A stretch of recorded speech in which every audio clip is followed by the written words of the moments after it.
Welcome back sa ating channel. So for today's video, color coding muna tayo para sa sinasabing hazard ng Vixon switch ni Ayoto. So syempre, kailangan natin ng relay at saka yung kanyang 12 volts. So makikita nyo, yung supply is dumaan muna sa relay. Tapos yung positive niya, itong brown-white. Pagkatapos yung left at saka right is itong violet at saka yung dark na green. So kailangan dadaan muna siya sa relay bago magpunta dun sa switch kasi para mapafunction yung kanyang pag kislap-kislap ng ilaw. So ang sabi kasi pagka from kaliwa, ididiretso mo sa kanan, magpa-function ang kanyang relay. So ginawa natin ng simulation or from kaliwa yata, tapos pag diniretso sa kanan, magpa-function ang kanyang hazard, sorry.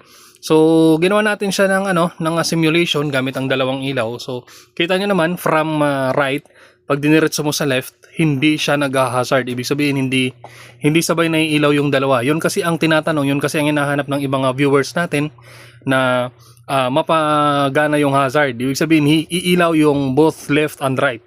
Pero ayan, sa kanya hindi umiilaw ang kanyang left and right. Stuck pa rin na wire yan ni Ayoto, so binalatan ko lang.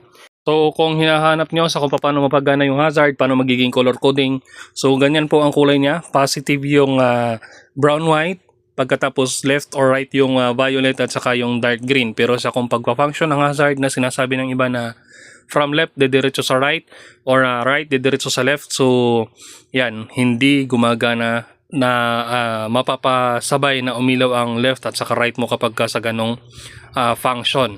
So ayan, so kung kailangan nyo ng full video doon sa color coding ni Ayoto, doon sa mga wires sa kung saan papunta ang mga kulay na yan, comment lang kayo sa baba at try natin mag-upload ng video. So ito actual talaga, simulation talaga. Di ko lang maikabit ng motor kasi minsan may mga katanungan kayo, magkakaiba yung motor nyo. So ayan, hanggang doon lang. Thank you.